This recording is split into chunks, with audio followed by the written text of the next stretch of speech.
¿Qué tal? Hoy vamos a meternos de lleno en una idea fascinante, una idea que es tan antigua como la historia misma, pero al mismo tiempo tan actual como la última investigación en neurociencia. Hablamos de que no son las cosas que nos pasan las que definen nuestra vida, sino cómo las vemos, cómo las percibimos. Esa es la clave de todo. A ver, ¿quién no ha escuchado esta frase? La cosa está dura. Seguro que la hemos dicho o por lo menos pensado más de una vez. Y es que parece un reflejo perfecto del mundo, ¿no? Crisis por aquí, inflación por allá, decepciones personales. Es un sentimiento que casi nos une como si fuera una verdad universal. Pero, un momento. ¿Y si esa dureza no está realmente allá afuera, en el mundo, sino en los lentes con los que lo estamos mirando? Esa es la gran pregunta que vamos a explorar hoy. Y les adelanto algo, tanto la historia como la ciencia nos muestran una visión completamente distinta, una mucho, mucho más poderosa. Para empezar, hagamos un viaje hacia atrás en el tiempo. Porque, miren, esta idea no es un invento moderno de la autoayuda, para nada. Es una sabiduría que ha estado con la humanidad por milenios y que ha aparecido en un montón de culturas y lenguajes diferentes. Y es que si vemos a través del tiempo, desde el antiguo Egipto, pasando por la Grecia de Platón, hasta las enseñanzas de Buda o los proverbios de la Biblia, la conclusión es increíblemente la misma. Es la percepción, no los hechos, lo que de verdad le da forma a lo que vivimos. Es un consenso que atraviesa civilizaciones enteras. Impresionante, ¿no? Bueno, ahora avancemos en el tiempo hasta un momento que demuestra esto, pero a una escala cósmica. La revolución de Copérnico es, creo, la metáfora perfecta de cómo un simple cambio de perspectiva puede cambiar literalmente todo el universo que conocemos. Pensemos en esto. Durante siglos, la humanidad estaba segurísima de que la Tierra era el centro de todo. Y era obvio, uno miraba al cielo y veía que todo giraba a nuestro alrededor. Pero llegaron Copérnico y Galileo y pusieron todo de cabeza. Y aquí viene lo más importante. El planeta no cambió su órbita ese día. Lo que cambió fue la manera de verlo. Y ese simple cambio redefinió nuestro lugar en el cosmos para siempre.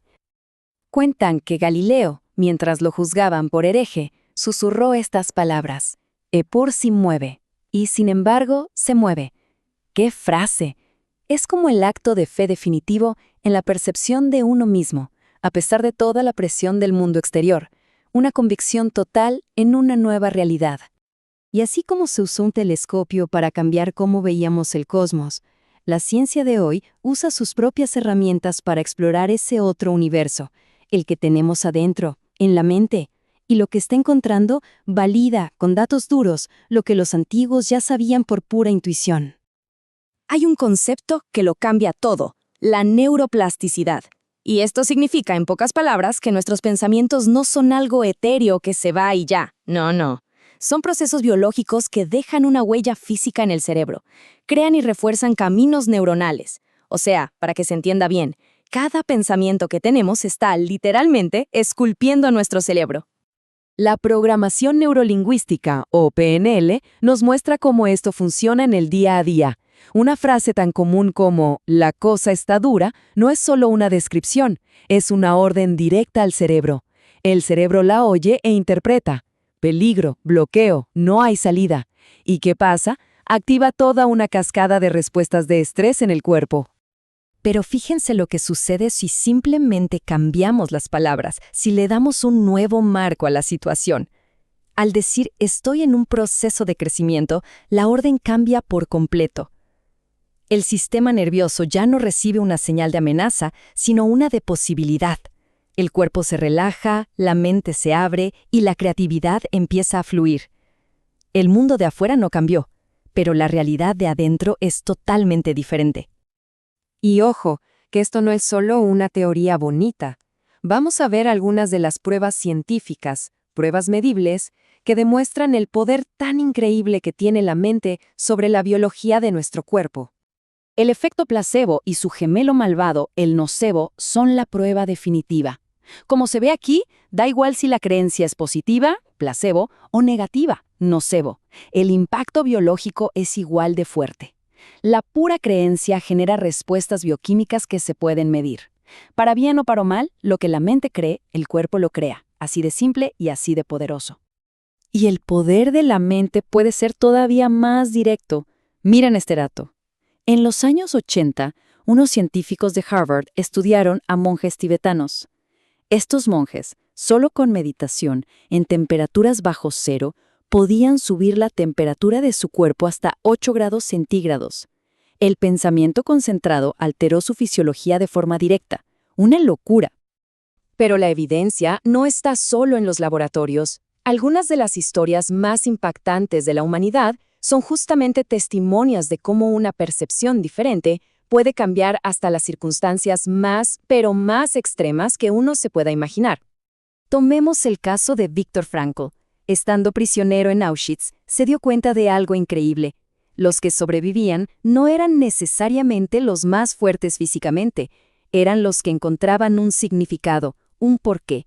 Descubrió que aunque no podía cambiar nada de lo que pasaba afuera, siempre conservaba el poder de elegir cómo responder por dentro. Y esa percepción fue lo que lo mantuvo con vida. Y hay más ejemplos. Piensen en Helen Keller, que vivía en un mundo sin vista ni sonido, pero encontró una realidad interior que era infinita. O ese experimento fascinante de Harvard, donde un grupo de ancianos, al vivir y percibirse como si fueran más jóvenes, mostraron un rejuvenecimiento físico real. Sus cuerpos respondieron a cómo percibían el tiempo. Todo esto nos va llevando a un concepto que a veces separamos de la ciencia, pero que en realidad podría ser su complemento espiritual, la fe. Pero no la veamos como una creencia ciega, sino más bien como una tecnología para darle forma a la realidad. Esta tabla lo muestra de una forma genial. La ciencia y la fe al final parecen estar describiendo lo mismo, pero con palabras diferentes. Lo que la ciencia llama neuroplasticidad, las escrituras lo llaman renovación de la mente. El efecto del observador en la física cuántica, que dice que observar algo lo cambia, bueno, se parece muchísimo a hágase conforme a tu fe. Son, en el fondo, dos caras de la misma moneda. Y si quedaba alguna duda, el mismísimo Albert Einstein, un ícono de la ciencia, entendió que todo se reduce a una elección de percepción. Y esta decisión no es que describa el universo, en cierto modo, lo crea para nosotros. Y esto nos deja con una pregunta bastante provocadora. A veces se dice que la gente con psicosis vive en su propia realidad con una certeza absoluta, mientras que los que se consideran cuerdos viven llenos de dudas y miedos sobre futuros que solo existen en su imaginación. Quizás, solo quizás, la clave no está en la cordura, sino en el poder de dirigir nuestra creencia de forma consciente. Entonces, ¿a dónde nos lleva todo esto? Hemos viajado desde la Grecia antigua hasta los laboratorios de Harvard, y la conclusión que une todo este conocimiento es, en realidad, muy simple, pero inmensamente poderosa. El punto central es este.